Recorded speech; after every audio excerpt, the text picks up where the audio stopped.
Hello friends! Today we're going to learn how to draw. To get started, let's gather all the materials we need. Paper, pencils of various thicknesses, an eraser, and of course your imagination. Step 1. Beginning. Let's begin with the basic shape of. Sketch light outlines to determine its size and placement on the paper. Step 2. Details. Now let's move on to the details. Add on the right and on the left. These details give its distinctive features. Step 3. Shadows and light. To make your drawing more three-dimensional, add shadows and light. Step 4. Finishing touches. Complete your drawing by emphasizing the contours of drawing. You can also add additional details to enhance its appearance. And there you have it.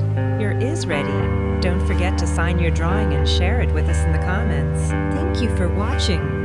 We hope this tutorial helped you learn how to draw. Please remember to subscribe to our channel and leave your suggestions for future lessons. See you in the next video.